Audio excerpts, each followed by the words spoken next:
Olá, tudo bem com você? Seja bem-vindo, seja bem-vinda a mais uma aula, mais um resumo de história. Hoje vamos falar sobre a Era Vargas. Era Vargas foi o assunto que mais caiu nas provas do Enem. Provavelmente cairá também na prova agora de 2021, janeiro de 2021. O tema Vargas, Era Vargas, o tema República, os fatos do final do século XIX, início do século XX, todo o século XX, são os temas mais recorrentes na prova do Enem, a história contemporânea. Como esse assunto é muito importante, a Era Vargas, são 15 anos, de 1930 a 1945, eu vou dividir aqui em três momentos, três vídeos sobre essas três divisões da Era Vargas. A Era Vargas que é dividida a primeira parte do governo provisório, que vai de 1930 a 1934.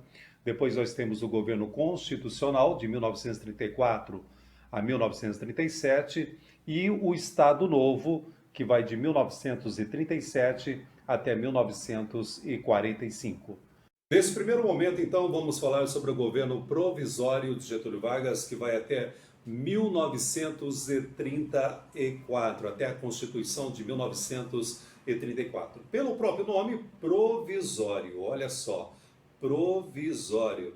Ou seja, significa que o Vargas está de maneira provisória, sem lei, sem uma Constituição, governando o país a partir do quê? A partir de decretos. Mas como o Vargas chegou ao poder? Como que o Vargas chegou ao poder? Eu vou deixar aqui para vocês, aqui, um card, né, um link aí da aula do professor sobre a Revolução Constitucionalista de 32, que eu falei muito também sobre a questão do Vargas, a chegada dele ao poder e esta relação com a elite paulistana, com a política paulista, né, com a elite paulista, com a política paulista ligada ao café, ao poder, que São Paulo vai perder esse poder, perderá esse poder. Muito bem, vamos pensar como que o Vargas chegou ao poder, bem resumidamente para vocês. Nós temos a política café com leite, a política das oligarquias, café, São Paulo, leite, Minas Gerais, chegando ao fim. Chegando ao fim por quê? Porque o Partido Republicano Paulista e o Partido Republicano Mineiro não chegaram a um consenso em relação ao nome que disputaria as eleições. Minas Gerais queria indicar o nome, São Paulo outro nome. Muito bem, então houve esse rompimento. São Paulo indica Júlio Prestes para concorrer à presidência da República e Minas Gerais, Partido Republicano Mineiro, irá o quê? Irá apoiar Getúlio Vargas e a Aliança Liberal. O vice de Getúlio, João Pessoa. Já presta atenção nesse nome, João Pessoa, hoje capital da Paraíba, né? Só que na época Paraíba, a capital era Paraíba, a cidade chamava-se Paraíba. João Pessoa, que era o governador da Paraíba. Presta atenção que tem um fato relacionado ao João Pessoa que é importante. Então as eleições, nós temos como resultado Júlio Prestes. Júlio Prestes, ele sai vencedor desta eleição. Só que o pessoal ligado à Aliança Liberal, que vem lá, os tenentes do movimento tenentista do sul do Brasil, que agora tem o apoio também do Partido Republicano Mineiro, eles não aceitam o resultado da eleição. Eles alegam que tiveram fraudes, mas o voto nesse momento ele era aberto.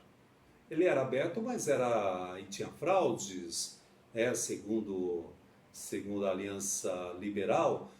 Por quê? Porque tinha um voto de cabresto, já que o voto era aberto. Só que o voto era aberto tanto para o Partido Liberal quanto para o Partido Republicano Paulista. Já fica aí uma indagação. Muito bem, eles não aceitam esse resultado da eleição, algo novo, né, no Brasil, no mundo, de não aceitar resultado e de tentar um golpe, né?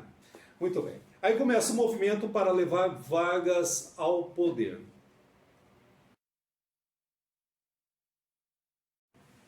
Então, vocês perceberam aí que a câmera começou a virar, começou a cair. Mas vamos lá, continuando aqui com a nossa aula, e eu continuo aqui inteiro, né? Claro. Então começa esse movimento para levar Vargas ao poder, eles não aceitam o resultado da eleição.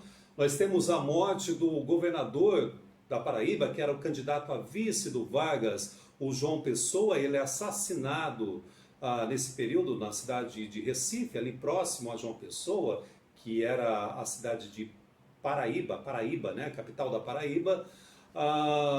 E o pessoal faz uma relação dessa morte do João Pessoa justamente a esta disputa eleitoral. Então é o pessoal ligado ao Partido Republicano Paulista, etc. Só que a história mostrou que a morte do João Pessoa, ela está relacionada a uma questão pessoal, a uma questão de mulher do outro, etc. Muito bem, o que acontece? Então esse movimento que começa no Rio Grande do Sul, começa a ter apoio também de outros estados, apoio também dos tenentes. O Getúlio Vargas, ele começa a subir de trem do Rio Grande do Sul, passa por Santa Catarina, passa pelo Paraná, passa por São Paulo, chega à capital do Brasil, Rio de Janeiro, e no Rio de Janeiro o que ele vai fazer? Tira o Washington Luiz, né? O Washington Luiz, último presidente da República Velha, ele é o que? Deposto. E é claro que o Júlio Prestes é impedido de tomar posse. É assim que o Getúlio Vargas chega ao poder, de maneira indireta. Olha só essa frase aí, atribuída ao governador de Minas Gerais, que apoiou Vargas, né? Ao governador mineiro Antônio Carlos. Ele falou o seguinte: façamos a revolução antes que o povo a faça. Olha só que interessante. Façamos a revolução antes que o povo a faça. Revolução ou golpe, hein? Revolução ou golpe. Então o Getúlio Vargas, ele começa a governar o Brasil de uma maneira provisória. Uma das primeiras medidas é o rompimento justamente com tudo que estava ligado à república que ele irá chamar de República Velha. A república ligada às oligarquias, a república ligada principalmente aos paulistas. Os paulistas ganharam a eleição, mas perderam com esta revolução. Ou seja, nós temos aí uma perda de poder por parte dos paulistas.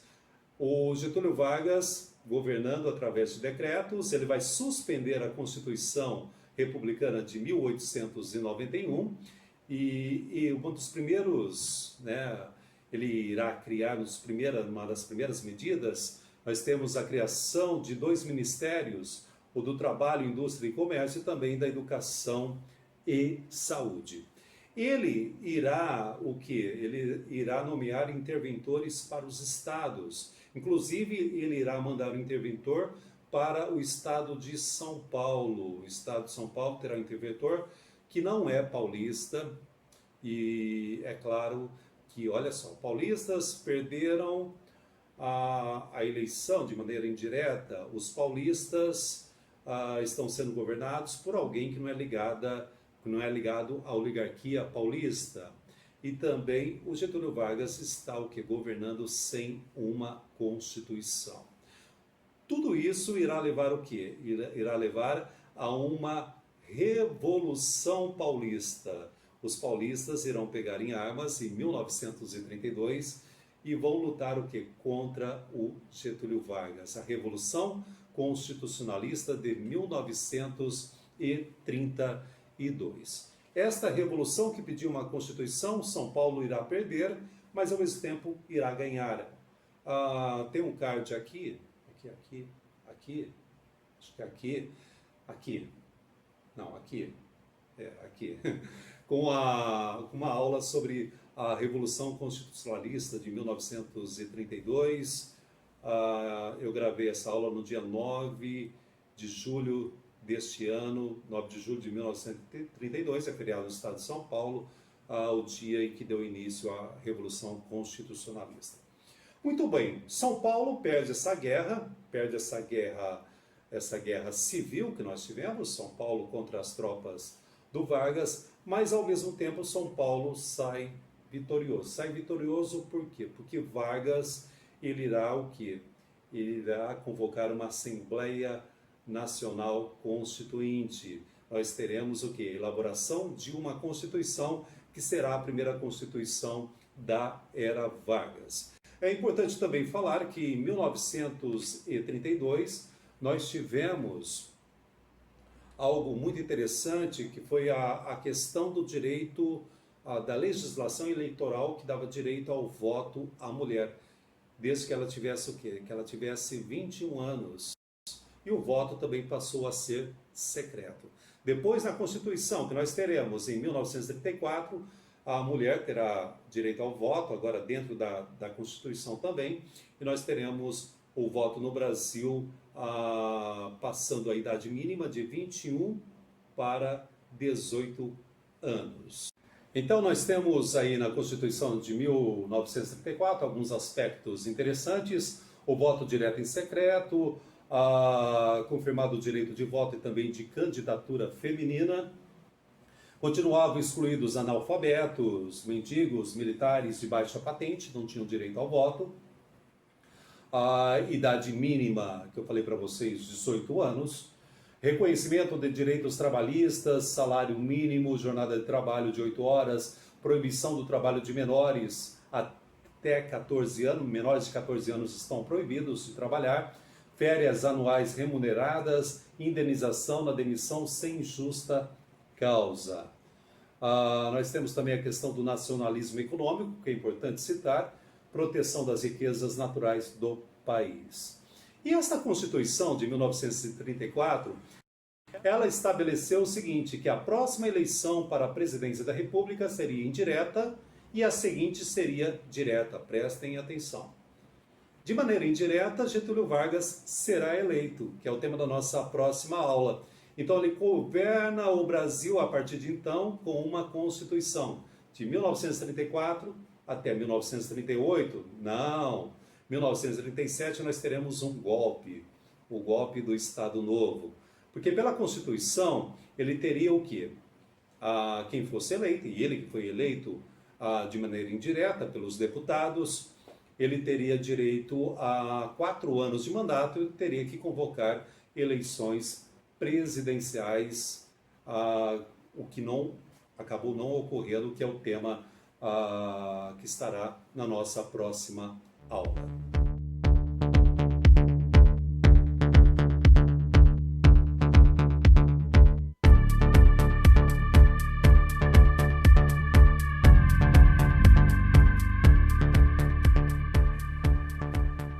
Muito bem, esse foi o nosso primeiro papo sobre a Era Vargas, primeira parte, falando justamente sobre o governo provisório. Nosso próximo encontro será sobre o governo constitucional. Abraços, até a próxima aula.